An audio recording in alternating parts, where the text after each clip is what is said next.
Moraï Verabotay, Shalom Uvracha, on va essayer de faire un résumé des halachot de Tsh'a B'Av qui tombent le lendemain de Shabbat, tombe dimanche.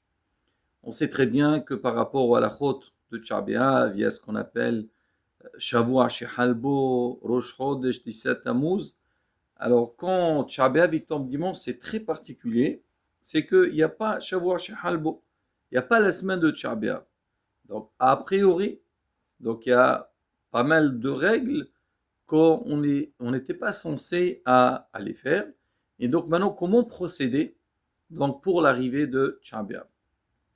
On sait que ne pas manger la viande, c'est à partir de Rosh Chodesh, c'est-à-dire la semaine qui précède Tsh'a B'Av. Même si Tsh'a B'Av tombe dimanche, on n'a pas mangé la viande, mais Shabbat, on n'a pas le droit donc de faire des coutumes, des signes de deuil, et on doit manger de la viande.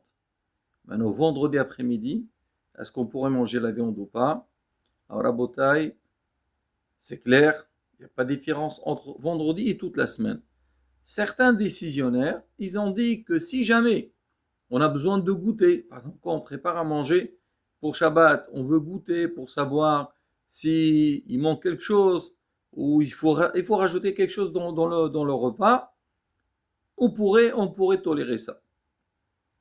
Maintenant, pour se raser la barbe, alors ça aussi, alors il y a des minagim, certains depuis 17 Tammuz, certains depuis Rosh Chodesh, et certains seulement Shavua Shehalbo, c'est-à-dire la semaine de Tsh'a B'Av, et comme Tsh'a B'Av tombe dimanche, donc ils avaient le droit de se raser, donc sans problème, la semaine.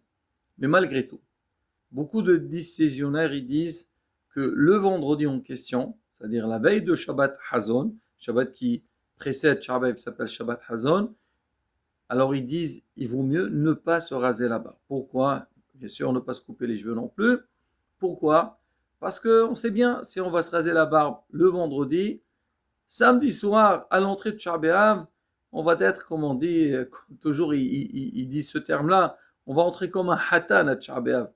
Mais Tsh'a B'Av, il faut montrer qu'on est triste, qu'on n'est pas bien. Alors, il faut quand même éviter de se raser. Certes que selon l'halakha, pour ceux qui ne se rasent pas seulement Shahwa Shahalbo, ils pouvaient se raser, mais c'est conseillé de ne pas donc se raser, comme ça on montre qu'on va entrer au jour de Shabbat, et Rabotai, ça ne contredit pas du tout le fait que Shabbat on ne s'est pas rasé. On est Shabbat Hazon, certains déjà depuis 17 Tammuz, ils ne se rasent pas. Maintenant le Shabbat en question, Rabotai, il faut faire un Shabbat comme tous les Shabbatot. Et au contraire, il ne faut pas faire des signes de Havilut. Certains, et ils avaient l'habitude de ne pas manger la viande, manger le poisson et tout. C'est vraiment discuté dans l'halakha. Mais quoi qu'il arrive, donc pour ceux qui n'ont pas donc cette habitude, on mange la viande, on chante Shabbat. Plus que ça, Rabotai. Même Sauda Mafseket, la dernière Sauda qui est juste avant Tsh'a B'Av, en général, alors on ne peut pas manger ce qu'on veut. Là, quand ça tombe Shabbat, alors la bouteille, on peut manger de la viande. Et même c'est marqué, alors on chante Shere Shabbat, parce qu'on est encore dans Shabbat. Donc la bouteille, on fait le Shabbat normal. Il ne faut pas se dire, mais dans quelques heures, on va démarrer Tsh'a B'Av. Ça ne change rien. On est dans Shabbat, on respecte le Shabbat. Mais là, la bouteille, il faut être très vigilant. Pourquoi? C'est que Shabbat, il sort après la sortie des étoiles. Et Tsh'a B'Av, il démarre, normalement, Shabbat, il sort, il va démarrer. Mais on sait que, en général, donc quand Tsh'a B'Av tombe dans la semaine, c'est à partir du coucher du soleil qu'on arrête de manger. Alors comment faire? D'une part, on est encore dans Shabbat, et d'autre part, il faut quelque part démarrer le Tsh'a B'Av. Alors sur ça, la bataille, alors on doit arrêter de manger avant le coucher du soleil, mais par exemple les chaussures, parce qu'à Tsh'a B'Av, on n'a pas le droit de porter des chaussures en cuir, on ne doit pas enlever les chaussures pendant Shabbat. On est encore dans Shabbat, on ne se met pas par terre, on reste normal. Donc on attend entre le coucher du soleil jusqu'à la sortie des étoiles, on ne mange pas, mais on ne doit pas commencer le Tch'a B'Av ou faire des signes de deuil tels que ce qu'on vient de dire, mettre des chaussures en cuir, etc. Maintenant, à la sortie de Shabbat, là, on enlève donc les chaussures en cuir, on met les chaussures de Tch'a B'Av. Pareil aussi au niveau des habits rabotai. Souvent, ça nous arrive, voilà, Shabbat il est sorti, alors maintenant on va aller à la synagogue pour faire la prière, on reste avec nos habits pour faire la tfila. Très attention. Non, il faut enlever les habits de Shabbat et mettre des habits qu'on a déjà portés. Par exemple, on sait la règle est, par exemple, Shavua chez Halbo, on ne peut pas mettre des habits qu'on a lavés et on ne les a pas portés. Il faut porter des habits qu'on a déjà mis. Donc c'est pareil aussi. Donc le samedi soir, à la sortie de Shabbat, on enlève les habits de Shabbat et on met un habit qu'on a déjà porté. Parce que ça y est, on entre dans Shabbat. Alors, c'est sûr que de la maison jusqu'à la synagogue, on va aller, soit en voiture, on va porter, on va allumer la lumière. Il faut dire Baruch Hamadir ben Kodesh Lechol. Aussi bien les hommes que les femmes. Même si les femmes restent à la maison, il faut qu'elles disent parce que là, on est déjà Hol. En règle générale, dans les synagogues, la prière de Harvit, il ne faut pas la faire juste à la sortie de Shabbat. Il faut laisser le temps que les gens ils s'organisent et ils viennent à la synagogue. En général, on fait une vingtaine de minutes plus tard, les gens ils arrivent, bien sûr. Il faut aussi mettre en place la synagogue parce qu'on va se mettre par terre pour la prière. Alors, il faut faire très attention. Il y a aussi une halakha, on sait que Shabbat ne prépare pas pour le hol. On n'a pas le droit de faire une action qui, pendant Shabbat, qui va servir pour le jour du hol. Donc, faire attention, il ne faut pas préparer la synagogue pendant Shabbat. Il faut attendre la sortie de Shabbat pour mettre en place donc ce qu'il faut pour Shabbat. Pareil aussi, Rabotai, dans Sodam Sechet, il ne faut pas dire je vais bien manger pour que j'aurai des forces pendant le jeûne. Pas du tout. Ça fait que tu es en train de préparer. Tu veux manger, mange ce que tu veux. Mais il ne faut pas dire que je le fais pour que j'ai des forces pour Shabbat. Maintenant, la prière de Tisha B'Av, bien sûr, il faut la faire vraiment dans une ambiance de Tisha B'Av. Des fois, c'est vrai, on arrive, les gens, on groupe, on parle, on discute. Non, la bataille. Il faut savoir que Tisha B'Av, c'est Tisha B'Av. C'est le jour de la destruction du temple. Ça fait presque 2000 ans qu'on attend la reconstruction de Beth Amikdash et on ne l'a pas encore eu. On doit montrer à Kadosh Baruch Hu, on n'est pas bien. Alors, tu nous as promis, Benyan Bet HaMikdash, on attend Kadosh Baruch Hu, fais quelque chose pour nous. Et pour qu'Hachem, donc, il voit qu'on le demande vraiment, il faut qu'on le montre avec la rigueur. Et bien sûr, la prière de Tisha B'Av avec tous les chinotes, il y a des airs très particuliers, vraiment, ça réveille, donc on a des sensations, malheureusement, de deuil pour la destruction du temple. Alors, après la prière, c'est pareil aussi, Rabotai, que on rentre tous chacun chez soi et ne pas rester à l'extérieur, à parler, à discuter. Déjà, on finit tard, il ne faut pas déranger les voisins. Et aussi, c'est Tisha B'Av. Alors, à la maison, c'est conseillé, si on peut, mettre un matelas par terre et dormir par terre.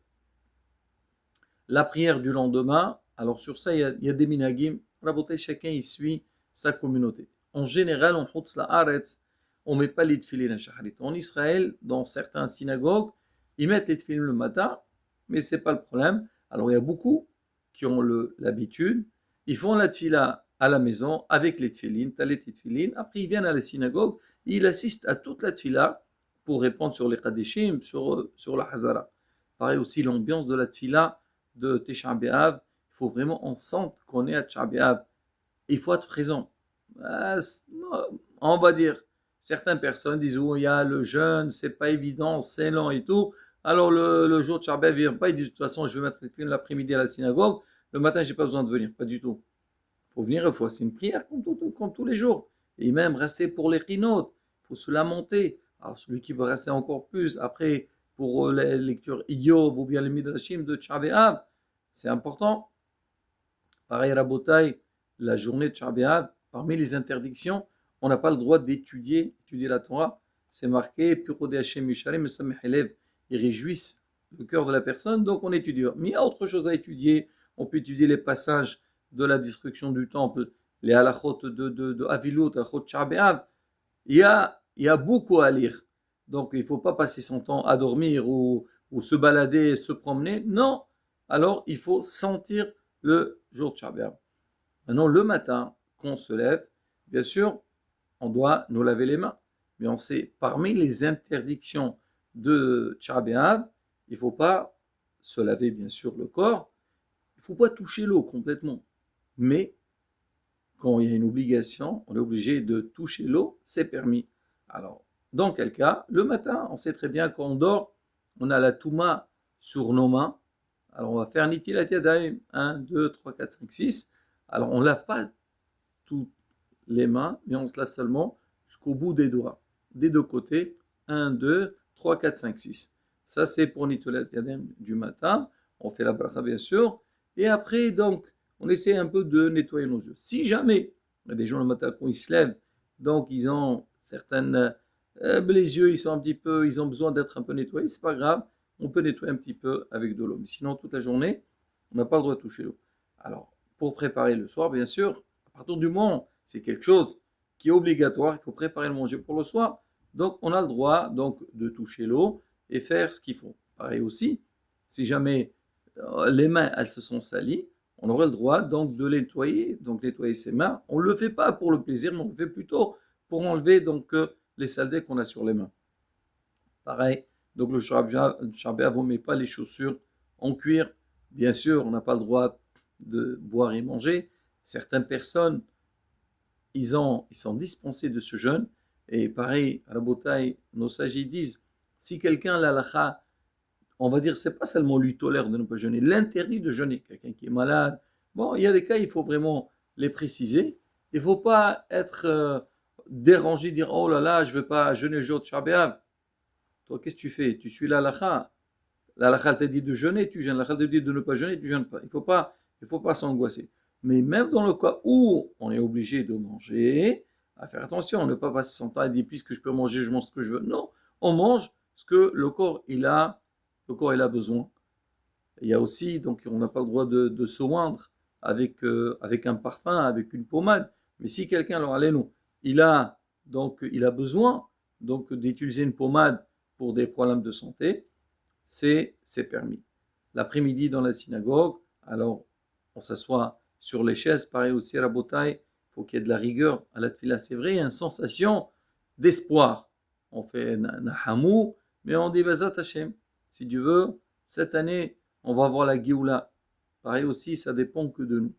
Alors, à la sortie de Tisha B'Av, alors comme ça tombe sortie de Shabbat, on n'a pas fait l'Avdallah, le samedi soir, on ne fait seulement la bracha sur Boré Meoreh Esh, on l'a fait à la synagogue, les femmes la font à la maison, on ne fait pas la bracha sur le parfum, et à la sortie de Tisha B'Av, on fait l'Avdallah sur le vin, que sur le vin.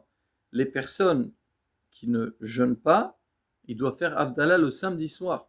Alors l'idéal, c'est ne pas faire sur le vin, faire par exemple sur la bière. On peut faire sur la bière, on est tranquille. Maintenant, si on n'a pas à en faire sur le vin, on aurait le droit de boire, de faire y faire Melo Logma. Ça, la beauté, voilà. Donc les halachot qui concernent la journée de Tisha B'Av qui tombe sortie de Shabbat, il y a pas mal d'autres détails, Bezat Hashem. On essayera de les faire dans les prochains cours, toujours Rabotai, avec l'espoir qu'Akadosh Baruch Hu nous envoie les Géoula b'mihra b'yameinu. Amen. Ken ya Rasoul.